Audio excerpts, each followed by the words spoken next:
क्रांतिकारियों की याद में मना रहा है शहीद दिवस।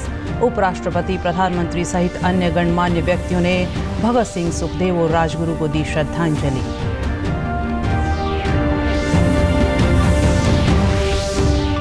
राज्यपाल बंडारू दत्तात्रेय करनाल में आयोजित राष्ट्रीय युवा सम्मेलन में बतौर मुख्य अतिथि हुए शामिल।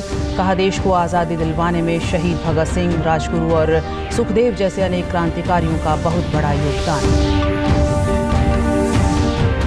मुख्यमंत्री ने शहीद दिवस पर पंचकूला में भगत सिंह, सुखदेव और राजगुरु की प्रतिमा पर पुष्पांजलि अर्पित की। उप मुख्यमंत्री उचाना में शहीद दिवस पर आयोजित मैराथन में युवाओं के साथ हुए शामिल। और पंचायत एवं विकास मंत्री देवेंद्र सिंह बबली ने नूंह में करोड़ों रुपए के विकास कार्यों की घोषणा की। कहा, न्यायालय का फैसला आते ही सरकार पंचायत चुनाव करवाने को तैयार। नमस्कार, मैं रूपा महलावत। अब समाचार विस्तार से। आज शहीद दिवस है। उपराष्ट्रपति एम वेंकैया नायडू ने शहीद दिवस के अवसर पर अमर शहीद भगत सिंह, सुखदेव और राजगुरु को नमन किया। अपने ट्वीट संदेश में उपराष्ट्रपति ने कहा कि आज भारत के अमर शहीद भगत सिंह, सुखदेव और राजगुरु का बलिदान दिवस है। युवा क्रांतिकारियों के बलिदान ने राष्ट्र में आज़ादी के लिए नई चेतना जगाई। प्रधानमंत्री नरेंद्र मोदी ने शहीद दिवस के अवसर पर भारत माता के अमर सपूत वीर भगत सिंह, सुखदेव और राजगुरु को नमन किया। प्रधानमंत्री ने कहा कि मातृभूमि के लिए मर मिटने का उनका जज्बा देशवासियों को सदैव प्रेरित करता रहेगा। राज्यपाल बंडारू दत्तात्रेय ने भी शहीद दिवस पर ट्वीट कर महान स्वतंत्रता सेनानी भगत सिंह, सुखदेव और राजगुरु को भावभीनी श्रद्धांजलि अर्पित की। राज्यपाल ने कहा कि मातृभूमि के लिए उनका सर्वोच्च बलिदान हम सभी को अत्यंत समर्पण के साथ राष्ट्र की सेवा करने के लिए हमेशा प्रेरित करेगा। राज्यपाल बंडारू दत्तात्रेय ने आज करनाल में एक सामाजिक संस्था निफा द्वारा आयोजित राष्ट्रीय युवा सम्मेलन में बतौर मुख्य अतिथि शिरकत की। इस अवसर पर उन्होंने एक रक्तदान शिविर का भी उद्घाटन किया, जिसमें देश के विभिन्न राज्यों से आए युवाओं ने बढ़ चढ़कर रक्तदान किया।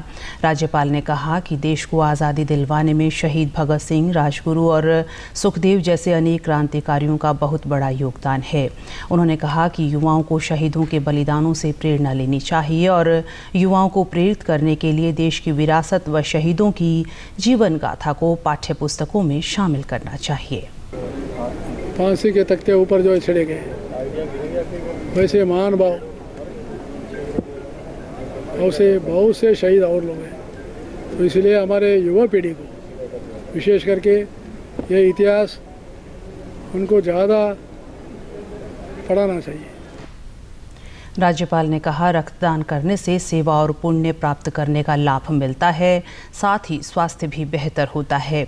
रक्तदान, नेत्रदान और देहदान करने में सरकारी व निजी संस्थाओं का बड़ा योगदान है। सामाजिक सेवा कार्यक्रम भी युवा पीढ़ी से मार्गदर्शन करके आगे ले जा सकते हैं। जैसा आज रक्तदान कार्यक्रम किया है, बहुत ही महत्वपूर्ण कार्यक्रम है। वैसे ही समाज में जो है कुरीतियाँ हैं, उसको भी दूर करने के लिए युवा पीढ़ी को संस्कारित करना पड़ेगा। जैसे नशा है, भ्रष्टाचार है, हिंसा है, ये सभी से दूर करने के लिए युवाओं को अपनी देशभक्ति भावना, धार्मिक भावना और जगाने का।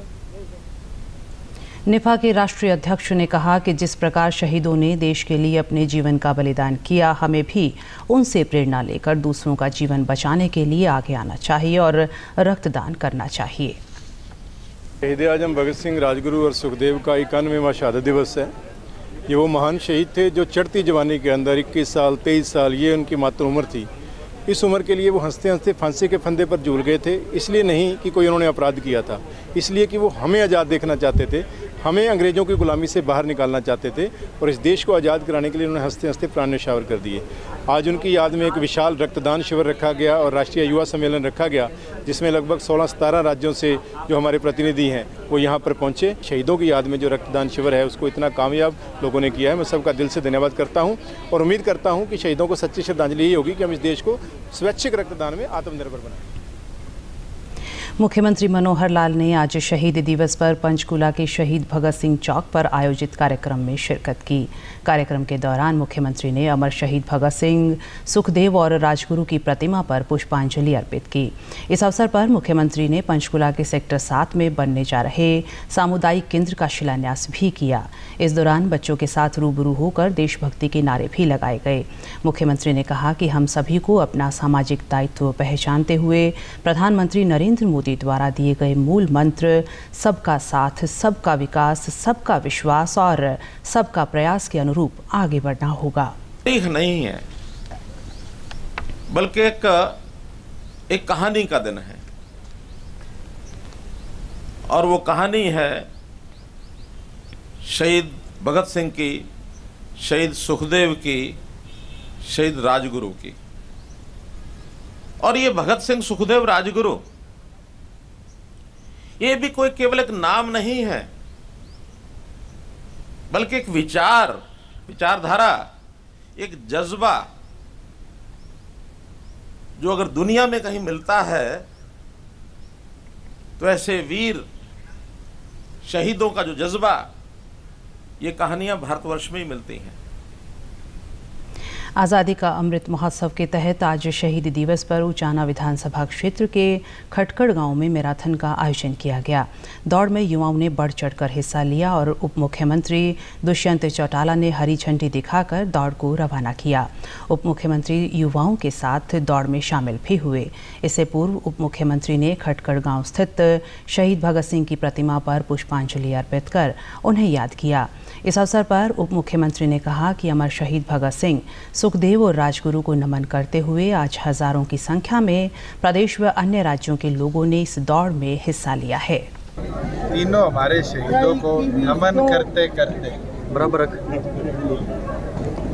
हजारों की तादाद में लोगों ने शहीद सम्मान मैराथन जो 12 किलोमीटर रन था हमारा, उसमें भाग लिया। और खुशी की बात है कि केवल मात्र जिला स्टेट सेंटर की नहीं, लखनऊ, गोरखपुर, हैदराबाद, नोखा, देश के अलग अलग कोने से पार्टिसिपेंट्स आए।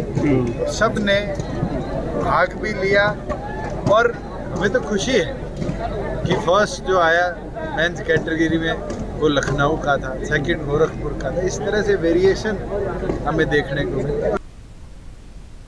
पंचायत एवं विकास मंत्री देवेंद्र सिंह बबली ने आज नूह जिले का दौरा किया। इस दौरान उन्होंने जिले में करोड़ों रुपए के विकास कार्यों की घोषणा की। उन्होंने कहा कि जिले के सभी गांवों में विद्यार्थियों के लिए आधुनिक लाइब्रेरी और युवाओं के लिए जिम क्लब खोले जाएंगे। गांवों की गलियों को पक्का करवा कर ग्रे वाटर को फिर से प्रयोग में लाने के लिए उचित प्रबंधन किया जाएगा। उन्होंने शहीद दिवस पर भगत सिंह, राजगुरु और सुखदेव सिंह की प्रतिमा पर श्रद्धा सुमन भी अर्पित किए। और उन्होंने स्पेशल माननीय मुख्यमंत्री जी ने, दुष्यंत जी ने, कि हम पूरे हरियाणा के एक एक क्षेत्र में जाएंगे और उसमें मेवात भी हमारा हिस्सा है, तो जो डेवलपमेंट है उसको कराने का काम हम करेंगे। और वाईफाई से भी जोड़ने का काम करेंगे, इनके अंदर आधुनिक लाइब्रेरी बनाने का काम करेंगे, जिम देने का काम करेंगे, स्कूल की बिल्डिंगें हैं जो उनमें कमरों की दिक्कतें हैं उनको दूर करने का काम करेंगे, नए स्कूल बनाने का काम करेंगे। प्रदेश में पंचायत चुनाव पर देवेंद्र सिंह बबली ने कहा कि मामला अभी न्यायालय में विचाराधीन है और फैसला आते ही सरकार चुनाव करवाने के लिए तैयार है।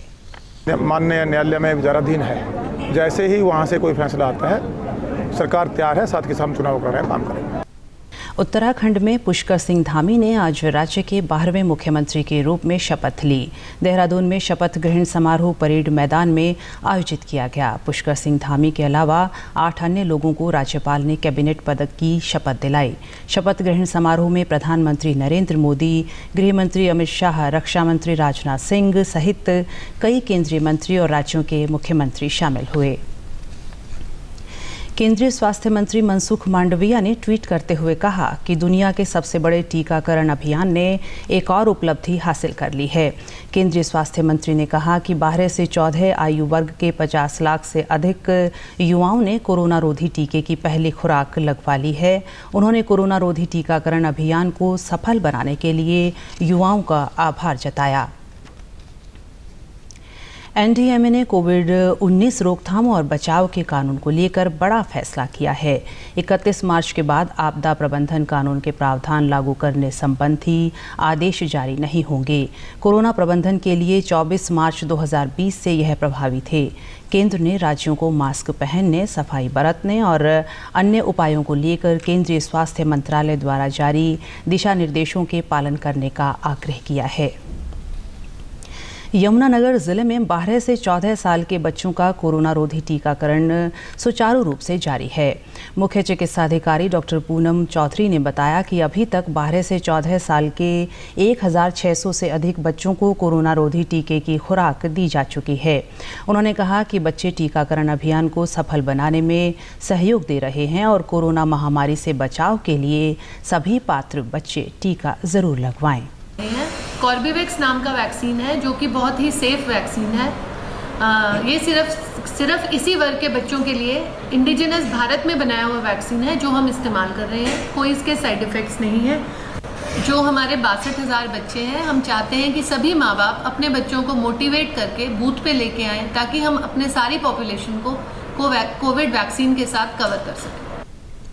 वहीं टीका लगवाने आए बच्चों ने कहा कि हम सभी को कोरोना संक्रमण से बचाव के लिए वैक्सीन ज़रूर लगवानी चाहिए।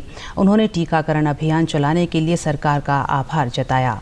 मैं आके वैक्सीन लगवाई, सारे स्टाफ ने अच्छे से कोऑपरेट किया। मैं अपने सारे दोस्तों को कहता हूँ कि अभी आके कोविड की वैक्सीन लगवाएं। मैं भारत सरकार और हरियाणा सरकार का धन्यवाद करता हूँ। आज मैं सिविल अस्पताल में अपनी कोविड की वैक्सीन लगवाने आया हूँ। यहाँ का स्टाफ बहुत ही अच्छा है। मैं अपनी आयु के सभी बच्चों से विनती करता हूँ कि आप भी जल्द से जल्द आके अपनी वैक्सीन लगवा लीजिए।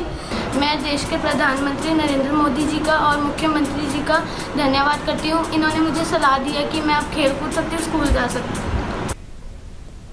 राज्यपाल बंडारू दत्तात्रेय ने कल केंद्रीय गृह मंत्री अमित शाह से शिष्टाचार भेंट की और प्रदेश में चल रही विकासकारी गतिविधियों की जानकारी दी। इस अवसर पर राज्यपाल ने हरियाणा सहित जम्मू कश्मीर, पंजाब, हिमाचल प्रदेश और चंडीगढ़ को नशा मुक्त बनाने के लिए केंद्रीय गृह मंत्री की अध्यक्षता में सभी राज्यों के राज्यपाल, उपराज्यपालों और प्रशासकों की बैठक आयोजित करने का सुझाव दिया है। मुख्यमंत्री मनोहर लाल ने कल हरियाणा विधानसभा बजट सत्र का समापन होने के बाद प्रेस वार्ता को संबोधित किया। मुख्यमंत्री ने कहा कि भ्रष्टाचार के मामले में जो भी दोषी होगा उसे बख्शा नहीं जाएगा। हर आरोपी के खिलाफ जांच के बाद सख्त से सख्त कार्रवाई होगी। मुख्यमंत्री ने कहा कि फरीदाबाद नगर निगम भ्रष्टाचार के आरोप में कुल 9 मामले दर्ज किए गए हैं जिनकी जाँच पुलिस या विजिलेंस द्वारा की जा रही है।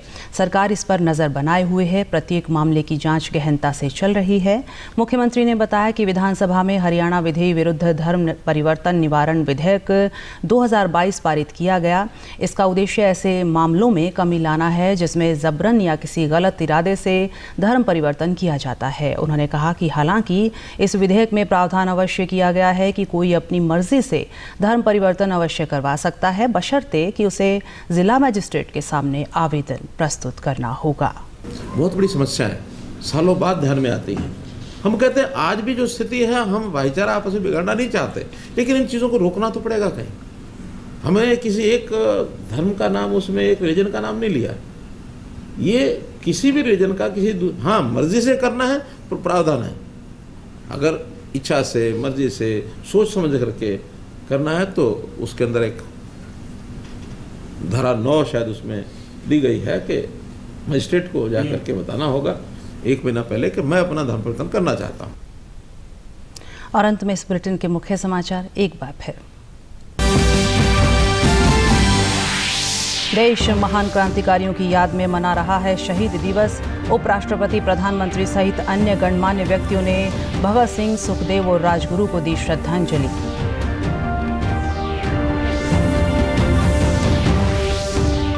राज्यपाल बंडारू दत्तात्रेय करनाल में आयोजित राष्ट्रीय युवा सम्मेलन में बतौर मुख्य अतिथि हुए शामिल।